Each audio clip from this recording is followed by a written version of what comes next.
everybody. Thanks for tuning into my channel. This will be session 5 of creating a Ruddy Duck Drake decoy. And in this session, we'll do the flotation on the decoy, get the keel put together and mounted on the decoy, get it sealed up, primed, and ready for paint.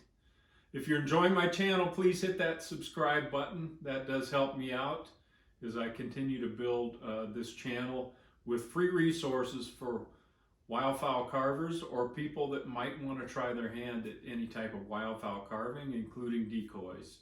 Welcome back. Okay, I've got the bird sealed up well, and I've used electrician's tape to tape on the keel in a centered position. And I want to go test float it to see. I doubt if the weight of the keel alone will roll this bird over, especially with that long cedar tail. We'll find out.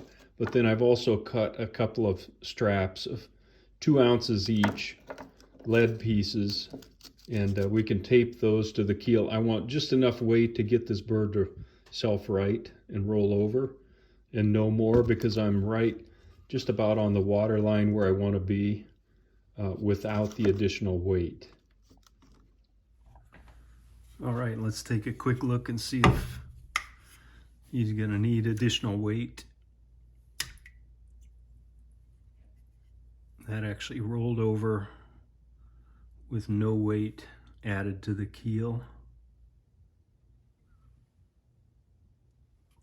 Let's try that again on its side.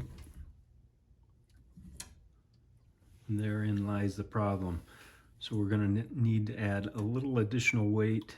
When it's like this, it gets some momentum to roll it on over with the flotation of the tail and the geometry, but it's borderline. So let's try it with 2 ounces. I think that's all we'll need. All right, I've taped 2 ounces of lead on the bottom.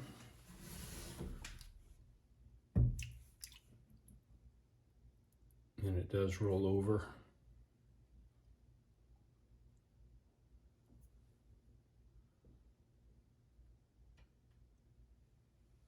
Making sure it floats level, and it looks like it does.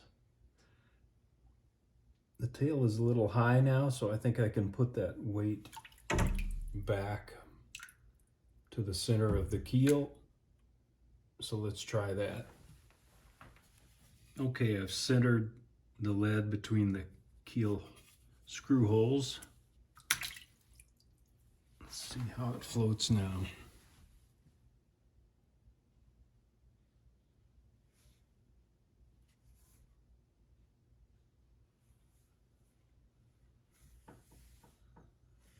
That looks pretty good. All the way around. All right. Just a quick note for those of you that may not be into competitive carving. Some of the categories of competitive carving require that the decoy self-right from any position. So the judges will put the bird in the tank upside down. It has to self-right. And that's a carryover from the hunting decoy days, where it was thought that it's a lot more convenient to be able to toss out your decoys out of a boat or from the shore and have them land upright all the time and not have to wade out or paddle around turning the decoys over when you're setting them out. So just an explanation of, why do you go through that trouble? If you're not competing, doesn't matter. If you're carving hunting decoys, you might want to consider that. It's not a necessity, but it's a nice to have when you toss your decoys out. Just another note on that, I am not making this bird for competition. I'm making it for a collector, but he wanted a competition grade decoy, so I'm going through the process of making sure this bird has good flotation, should he choose to use it that way. Now I want to get the lead embedded in the keel and get the keel mounted, and so before I take it out of position here, I want to use an awl and mark my keel screw hole locations in the bottom of the bird, so I know where those screws are going to be. Then I can remove that. I've got the positions marked and get rid of the tape. And now I want to embed this lead inside my walnut keel, so it's a nice clean keel without a piece of lead hanging off the bottom. And I know I want it centered between the keel screw holes the way I have it positioned here. So I'm going to pick a position here and basically create a pocket that I can chop that piece of lead up into small pieces, put it in there, and then cover that up so it's embedded low in the keel the way it is here, just not exposed. I've got a 1-inch wide keel, so I can use a 3/4 inch Forstner bit and set my depth so that I don't punch through the bottom here, but I get the hole as low as possible in the keel to get that weight down low in the keel to help with the self-righting. I can go a little bit lower than that. About there. So I'm going to drill that one hole, and then you cut those pieces of lead like I mentioned to fill up the hole.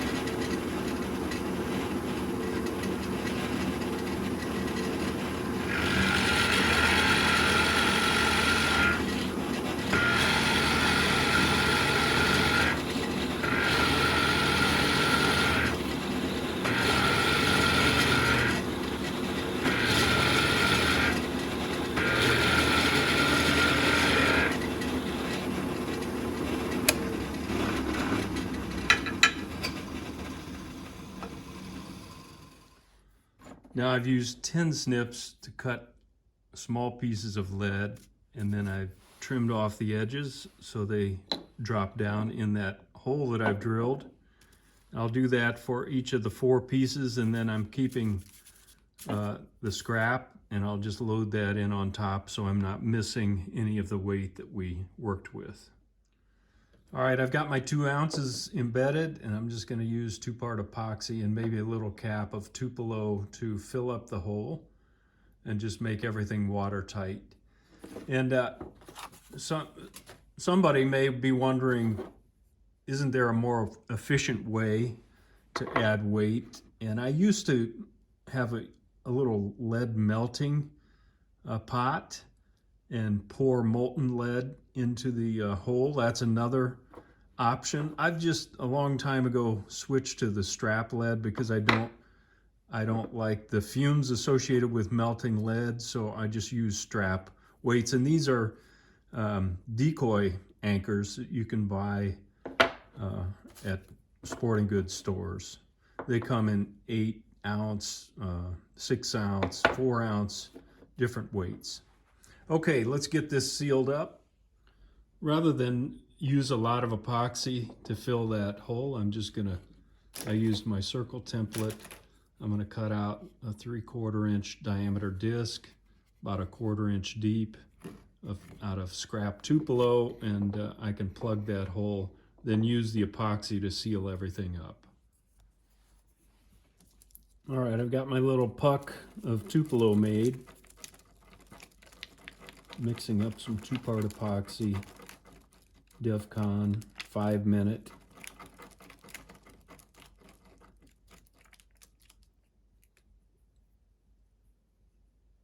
I'm going to put a little in the hole here and just coat the inside of the hole at the top.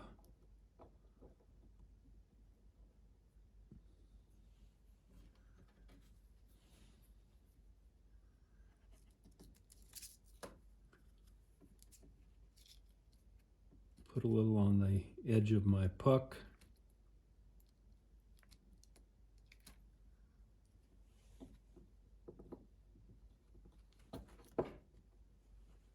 And drive that into place.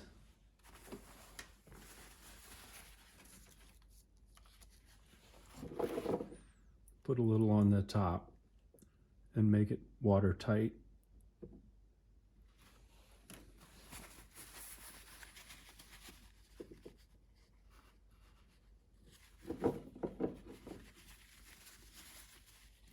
Again, you may have a better approach that you want to use.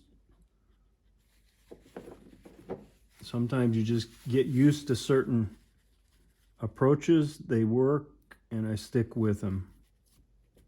So it takes a little extra work, but that'll be nice and watertight, a nice clean keel. Now I'm going to drill the keel screw holes.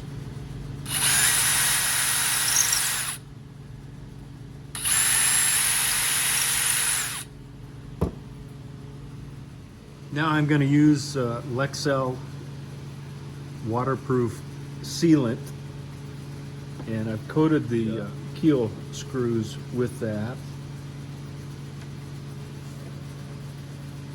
And I'm going to put a little of that sealant around each of the holes.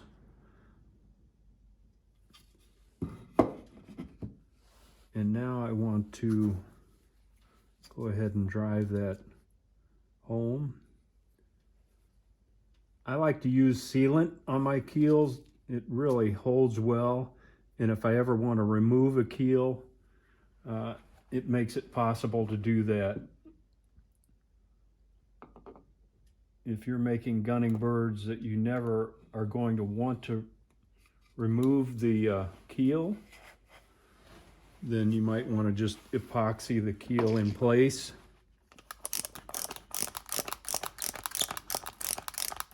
Get these started so I know I'm in the right location.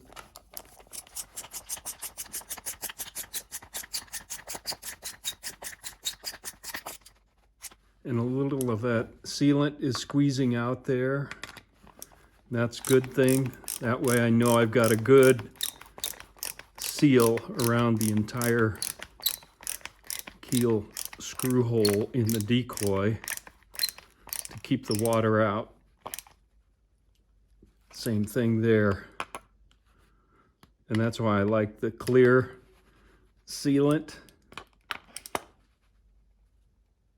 And I'll wipe the excess off with a little paper towel.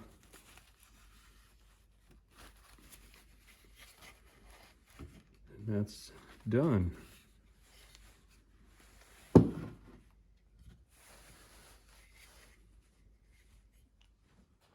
Now I've got the bottom masked off, and I'm going to use the Rust-Oleum flat gray primer. Just give the bird a primer coat.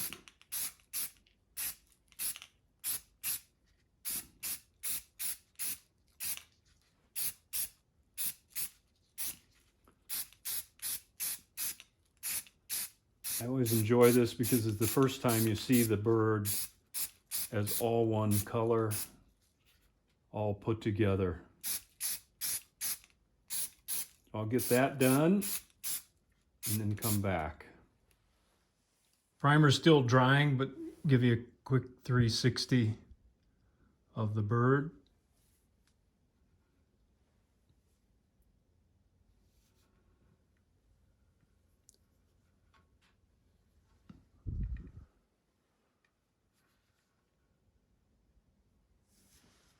All right, everybody, that's a wrap on the carving portion of carving a Ruddy Duck Drake. And I had a lot of fun creating this bird. I like the way he turned out. I think he's going to look alive on the water. That's the goal anyway.